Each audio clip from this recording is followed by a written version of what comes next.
Hello टमाटर, क्या हाल चाल है? सब ठीक ठाक हैं? पढ़ाई कैसी चल रही है दोस्त? सब अच्छी चल रही है ना? चलिए ठीक है। तो आप लोग से बोले थे कि सोमवार को ही हम सैटरडे को ही अनाउंसमेंट कर दिए थे कि हम लोग नया चैप्टर स्टार्ट करने जा रहे हैं, जिसका नाम था धातु एवं अधातु चैप्टर था, जिसका आज क्लास फर्स्ट क्लास स्टार्ट होने वाली है, जिसका नाम है धातु एवं अधातु, जो क्लास 10th के लिए बहुत ज़्यादा इंपॉर्टेंट चैप्टर है।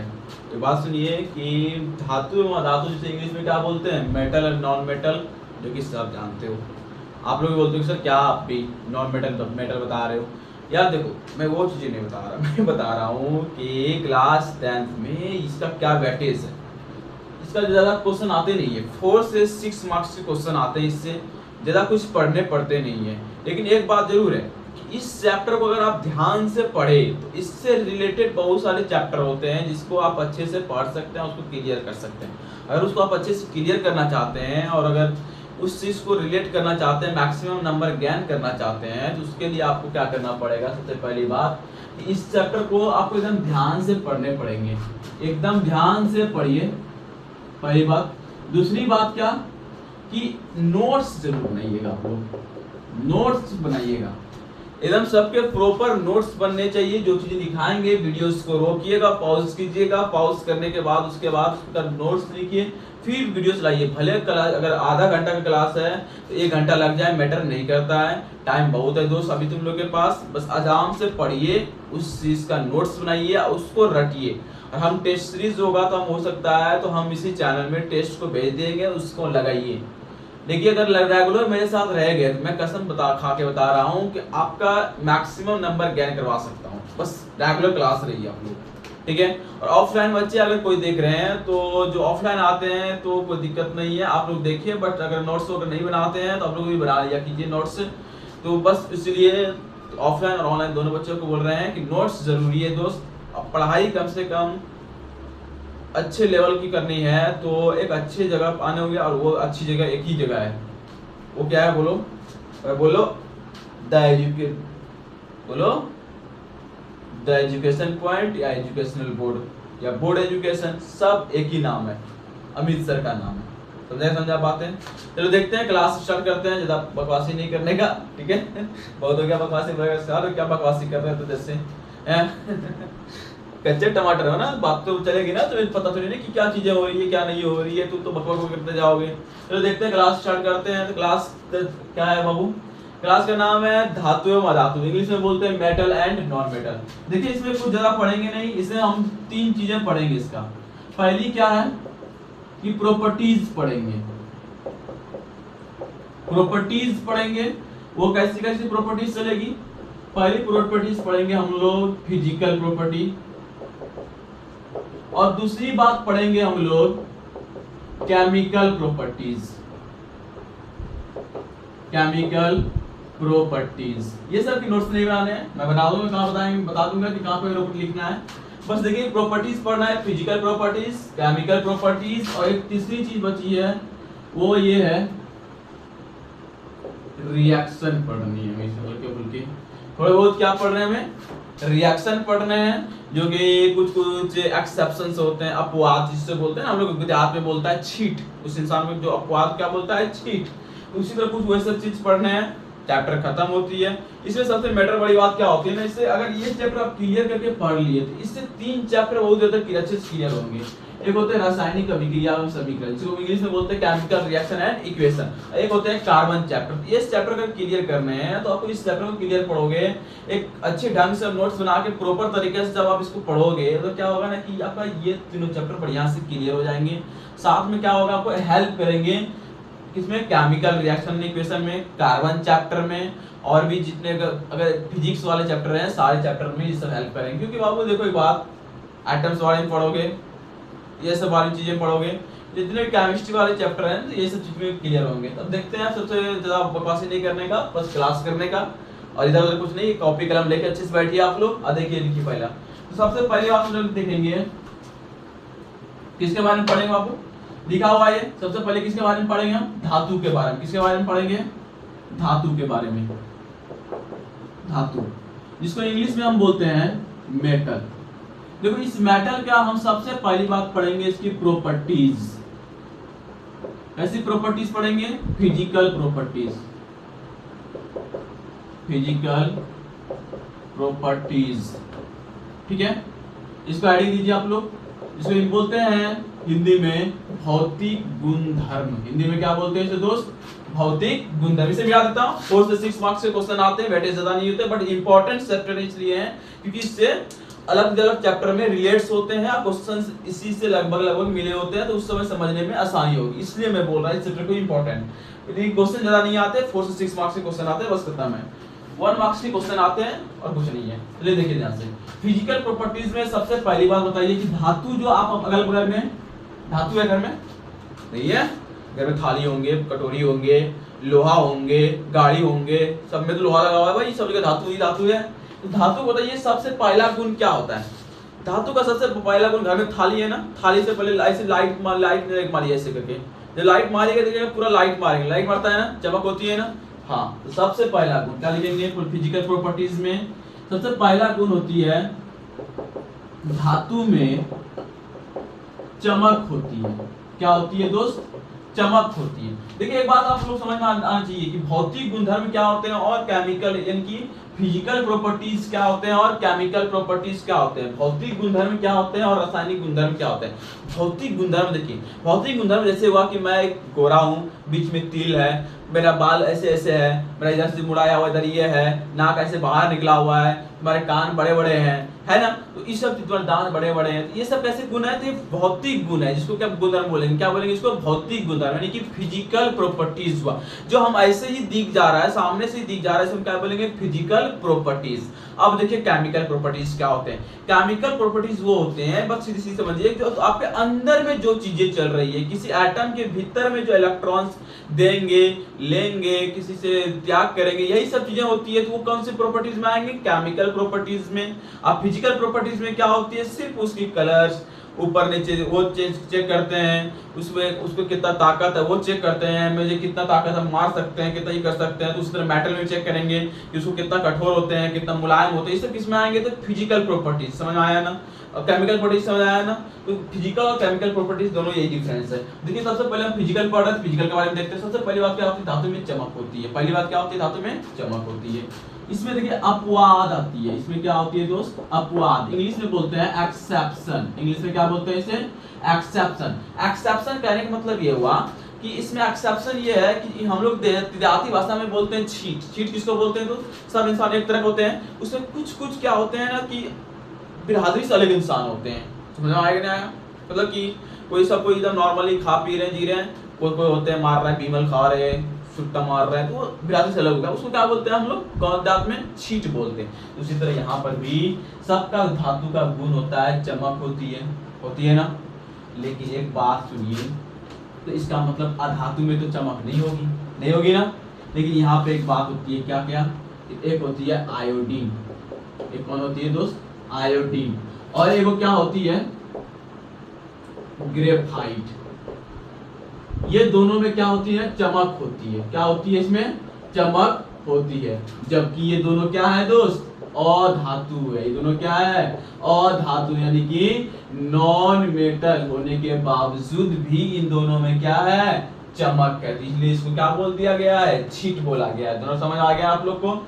आयोडीन और ग्रेफाइट। सबसे पहला पॉइंट ये था। दूसरा पॉइंट देखिए क्या है, ये विद्युत का सुचालक होता है। क्या आप घर में लोहा का कोई रड है, रड में जाके आप कीजिएगा कि उसमें एक तार बोर्ड से झुकाइएगा, छू लीजिए, लगा दीजिए, यहाँ पे छू के देखिए तो कैसा फील होता है आपको? अरे बंदरों नहीं जाना, चल जाना, पागल मर जाओगे। अभी बोलेगा अभी सर बोला था यार। देख, तो करंट का फॉलो करते है ना, विद्युत का क्या करती है? सुचालक करती है। हम क्या लिखेंगे? धातु विद्युत का सुचालक होती है।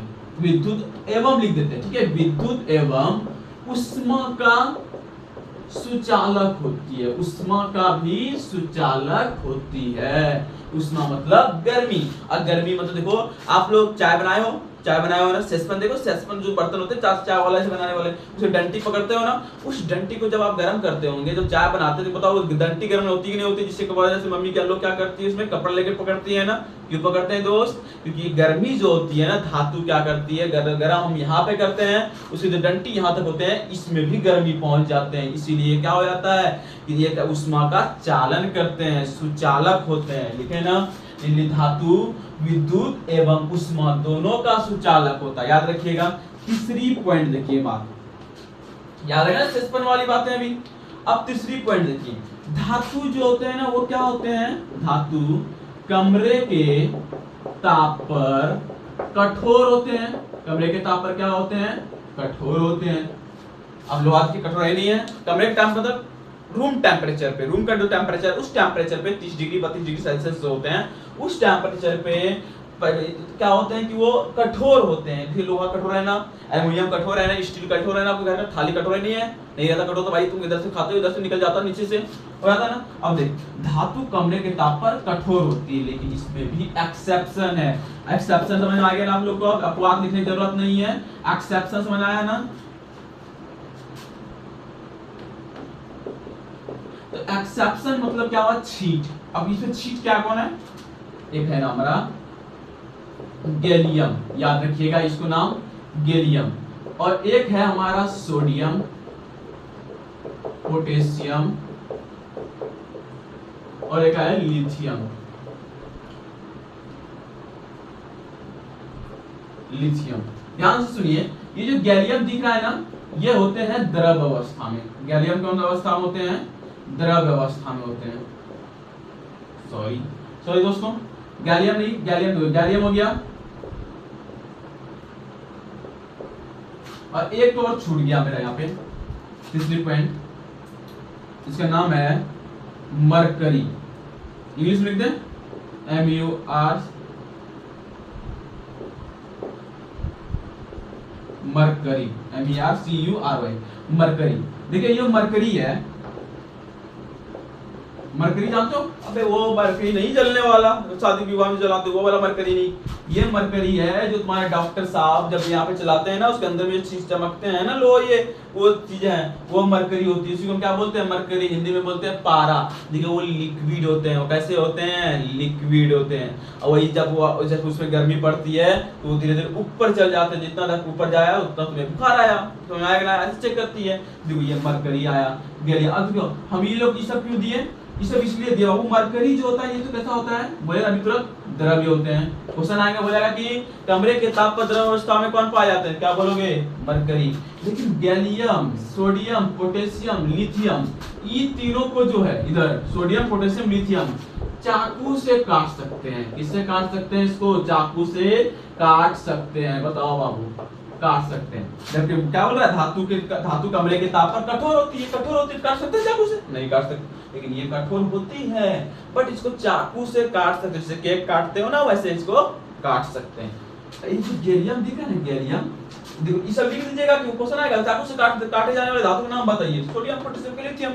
अब देखिए गैलियम जो होते हैं ना, ये हमारा जो टेम्परेचर, हमारा बॉडी का टेम्परेचर जितना है ना, बस उसको जैसे छू लोगे तो धीरे धीरे क्या हो जाएगा ना, ऐसे पिघल जाएगा। जैसे मान के चलो आप लोग जादू देखे उपला, जिसमें कि वो देखना कि ऐसे चम्मच लेता होंगे, ऐसे करके ओम क्लीं क्लीं क्लीं क्लीं क्लीं स्वाहा ऐसे करके धीरे धीरे ये ऐसे करके चढ़ा हो जाता है, देखो ना जादू, वो जादू कुछ नहीं है, उसमें क्या है, ये गैलियम होते हैं। और गैलियम जब हमारा जो हाथ का टेम्परेचर होता है ना, हथेली वाला टेम्परेचर, इस टेम्परेचर जैसे इसको पकड़ते हैं धीरे धीरे ये क्या होने लगता है, पिघलने लगता है। और ये चम्मच दे देते हैं मतलब से इधर से क्या होगा, टेम्परेचर वजन है तो नीचे उतरेगा ना, जब पिघलेगा तो उतरेगा, तो ये नीचे उतरने लगते हैं, इसलिए बोलता है जादू दिखा दिया। आया बात समझ में? तो ये होते हैं गैलियम। ये क्या होते हैं, हथेली में रखने पर हथेली में पिघलने लगते हैं, पिघलने लगते हैं। बात इतना सा याद रख लीजिएगा। आया बात समझ में? ये तीनों चीज नोट्स कर लीजिए। चौथा पॉइंट ध्यान से सुनिए, ये क्या होते हैं, चौथा पॉइंट, इसमें आघात वर्धनीयता का गुण पाया जाता है। इसमें कौन सा गुण पाया जाता है, आघात वर्धनीयता, आघात वर्धनीयता का गुण पाया जाता है। देखिए यहाँ पर अगर दिख रहा है तो लिख लीजिएगा बढ़िया से, सुन के, ठीक है। आघात वर्धनीयता का गुण पाया जाता है। आघात वर्धनीयता समझते हो? देखो आघात वर्धनीयता क्या होता है। आघात वर्धनीयता का सीधा सीधा मतलब है पीट पीट कर चादर बनाना, पीट पीट कर चादर बनाना का गुण, बनाने वाला गुण, ठीक है ना। देखिए आप लोग लोहा को पीट पीट के चादर बनाता है ना, बहुत बड़ा वो बना हुआ रहता है, चादर बना होते हैं, जिसकी वजह से जैसे उनका वो बना होते हैं जो चादर घर के ऊपर लगते हैं ना, अलवेस्टर टाइप के जो चादरें होते हैं, वो किससे बने हैं? मेटल से बने हैं। तो और जो भी चीजें होती है जब पीट पीट के बना सकते हैं, बट लेकिन क्या बताओ कि प्लास्टिक का बना सकते हैं क्या? नहीं बन सकता। दोस्त उसको ऐसे पीटोगे, जैसे पीटोगे ऐसे करके, इसको हम मार कर पीटेंगे ऐसे करके चूर जाएगा, टूट जाएगा। लेकिन क्या बताओ मेटल होंगे क्या? मेटल नहीं टूटते, वो क्या हो जाएंगे? धीरे धीरे फैलने लगते हैं। तो क्योंकि आप फैलते हैं, अब सब धातु का अलग अलग होगा, लोहा को जब पीटते पीटते धीरे धीरे वो भी फटने लगेगा, लेकिन सब धातु का अलग अलग होते हैं ना, लेकिन कुछ धातु के तब अधिक भी होंगे ना, किस धातु का अधिक होते हैं। तो सबसे अधिक जो आघात वर्धनीयता पाया जाता है, क्या लिखेंगे यहाँ पे? सबसे अधिक आघात वर्धनीयता, यहाँ पे लिख दीजिएगा दोस्त, लिख लीजिएगा, ठीक है। यहाँ मिला दे ऊपर में, ऊपर से लिख लीजिएगा आप लोग, वीडियो जहाँ पे पॉज करके लिख लीजिएगा इतना सा, ठीक है। यहाँ पे लिख देते हैं, क्या लिख देते हैं? सबसे अधिक आघात वर्धनीयता जो होते हैं, वर्धनीयता इसके होते हैं दोस्त सोना एवं चांदी का। इसका होता है सोना एवं चांदी का। आप लोग मिठाई खाए वो चमकने वाला जो देखते हैं, मिठाई दिख रहा है? कौन मिठाई बाबू? अबे करीबो, वो वाला मिठाई जो कि चमचम वाले होते हैं ना, जो चमकते हैं, जो देखना सिल्वर से चमकती है, उस सिल्वर जो होते हैं ना, वो चांदी वांदी के होते हैं, चांदी के। उसमें छोटे छोटे एकदम इतनी गुल्ली गुल्ली रहते हैं। ये जानते हैं सरसों का दाने, देखो उसमें छोटे दाने रहते हैं, उसको पीटते रहते इतना बड़ा पन्नी बन जाता है यार, इतनी बड़ी। उस पन्नी को भी फिर क्या कर देते हैं? उसी मिठाई में देते हैं और उसको महंगे रेट में बेचते हैं। तो समझ आया ना, इसीलिए इसका उपयोग करता है। किसका किसका होता है? सोना एवं चांदी का आघात वर्धनीयता, क्योंकि वो चादर बनने का गुण सबसे ज्यादा पाया जाता है। समझ आया? ये गुण थे धातु के। अगला गुण देखो, पांचवा गुण, पांचवा फिजिकल प्रॉपर्टीज देखते हैं। पांचवा फिजिकल प्रॉपर्टीज ये है, इसमें तन्यता का गुण पाया जाता है। इसमें क्या पाया जाता है बाबू? तन्यता का गुण पाया जाता है। समझ आया कि ना? इसमें कौन से गुण पाए जाते हैं? तन्यता के गुण पाए जाते हैं। तन्यता गुण समझ आया बात को बाबू? देखो तन्यता का गुण क्या होता है कि अगर इसको हम तानेंगे तो ये बहुत ज्यादा दूर तक टान सकते हैं, बना सकते हैं तार ना, ये तार बने होते हैं। लेकिन मतलब सब धातु अलग अलग होंगे ना, कोई धातु जल्दी टूट जाएगा, कोई होंगे। तो सबसे अधिक किसके होंगे? यही पूछते हैं क्वेश्चन आप लोग में, कम नहीं पूछता, सबसे अधिक पूछता है। तो सबसे अधिक जो तन्यता पाए जाते हैं, सबसे अधिक किसके पाए जाते हैं बाबू? वो है सोना। किसके हैं? सोना। सोना का मतलब 1 ग्राम में, कितना ग्राम में? 1 ग्राम से 2 किलोमीटर तक लंबा तार बना सकते हो तुम। अब एक साथ उसमें मोटर लगा देंगे तो मोटर चल जाएगी मेरे क्या? तो मोटर नहीं चलेगा बाबू, वो बस पतले सी तार बन जाएंगे। तो उतना दूर तक वो ड्यूरेबिलिटी रखते हैं कि बनने का, ठीक है ना, तो बन जाएंगे। समझ आया? तो सबसे अधिक किसके होते हैं? तो सोना। 1 ग्राम से कितना किलोमीटर बना सकता है? 2 किलोमीटर तक बना सकता है। समझ आया बात कि नहीं आया? सोच लो 1 ग्राम कितना सा होंगे, 81 होंगे गुल्ली, उससे 2 किलोमीटर तक तार बना सकता है। सोच लो अपने घर से कि 2 किलोमीटर कहाँ तक होंगे, वहां तक तार बन जाएगा उसका। ये तन्यता गुण होती है। कौन गुण होता है इसको? तन्यता का गुण। अब आती है छठा गुण, देखो ये विद्युत धनात्मक होती है। इसका मतलब क्या हुआ? धातु विद्युत धनात्मक होती है, धनात्मक होती है। इसका मतलब क्या हुआ दोस्त? बता दो कोई, अगर जानते हो तो कमेंट करो। देखो विद्युत धनात्मक का मतलब क्या होता है? विद्युत धनात्मक का मतलब ये हुआ कि ये विद्युत धनात्मक मतलब ये इलेक्ट्रॉन को निकालता है। इलेक्ट्रॉन को क्या करता है? निकालता है। इलेक्ट्रॉन अपने आप से छोड़ता है, बाहर फेंकता है। एग्जांपल मान के चलो, अगर सोडियम लेते हैं, सोडियम का परमाणु संख्या कितना होता है? 11। और Z बराबर, Z मतलब परमाणु संख्या होता है ना, Z बराबर क्या मतलब क्या होता है? परमाणु संख्या होता है। तो Z बराबर E बराबर क्या होते हैं? P होते हैं। जितना परमाणु संख्या उतना ही उसमें इलेक्ट्रॉन, इतना तो नॉलेज होगा आप लोग को। किसी भी तत्व का, किसी भी परमाणु का जितना परमाणु संख्या होता है उतना ही इलेक्ट्रॉन होता है और उतना ही प्रोटॉन होता है। अब ध्यान से देखिए कि अब हम इसको इलेक्ट्रॉनिक विन्यास करते हैं। पहला कक्षा में जो सोडियम का है, पहला कक्षा में कितने इलेक्ट्रॉन जाते हैं? सबको पता है ना, 2 इलेक्ट्रॉन। दूसरा कक्षा में कितना इलेक्ट्रॉन नहीं पता है तो देख लीजिए, पहला कक्षा में 2, दूसरा में 8, तीसरा में 8, 18, 18, 32 लिख लीजिए आप लोग। ये होते हैं बटने का, पहला कक्षा में 2, दूसरा में 8, 2, 8, 8, 18, 18, 32 होते हैं, ठीक है ना, इस चीज को लिख लीजिएगा। चलिए ठीक है, अब देखिए सोडियम होते हैं तो पहला कक्षा में कितना इलेक्ट्रॉन आएंगे 2, दूसरे में कितना बोले थे अभी 8 बोले थे ना, तो भेज देते हैं 8 को, 1 2 3 4 5 6 7 8, 8 इलेक्ट्रॉन चल गया। अब बचा कितना 8 और 2 इलेक्ट्रॉन तो खत्म, बचा कितना इलेक्ट्रॉन अभी 1 इलेक्ट्रॉन और बाकी है, एक बनाएंगे अगला कक्षा। अगली कक्षा में भी कितने घर होते हैं 8 घर होते हैं, जिसमें कि ये 8 घर में 1 2 3 4 5 6 7 8, जिसके पास एक ही इलेक्ट्रॉन है, एक इलेक्ट्रॉन यहाँ पे भर गया, चलो ठीक है, एक घर तो भर गया, फुल हो गया भाई, एक घर तो फुल हो गया, लेकिन अभी 7 घर तो बाकी है ना। अब 7 घर में बताइए एक बात कि अपना इसको स्टेबल होना है, स्टेबल होने के लिए या तो उसको पूरा करना पड़ेगा, अष्टक पूरा करना पड़ेगा, या फिर वो अपना एक तो भेज देगा तो अष्टक अंदर में पूरा हो जाएगा, नहीं हो जाएगा। अगर ये इलेक्ट्रॉन हटा देंगे तो क्या होगा, इधर 8 तो नहीं बचेगा, इधर बचेगा नहीं बचेगा 8 को। और उसी तरह मान के चलो कि अगर ये इलेक्ट्रॉन ये किसी से 7 को ले लिया, ये घर 7 में भर दिया, यहाँ भी अष्टक पूरा हो जाएगा, यानी कि इसके पास 2 ऑप्शन है, या तो किसी से 7 को इलेक्ट्रॉन ले ले या फिर एक इलेक्ट्रॉन अपना दान कर दे, यानी कि किसी का घर से 7 को बेटी ले आया या अपना एक बेटी को किसी के घर भेज दे शादी करने के लिए, दोस्त या शादी करने के लिए आया, यही चीज होती है ना। बताइए अब क्या करोगे, क्या करेगा ये कि कौन सा ज्यादा इसको आसानी पड़ेगा, एक अपनी बेटी किसी को दे देगा भाई, एक तो दे देगा, उसे 7 बार शादी करना पड़ेगा, 7 बार खर्चा करना पड़ेगा, 7 बार भोज खिलाना पड़ेगा ना, हर 7 बार भोज खिलाएगा उसके तो घाटा हो जाएगा।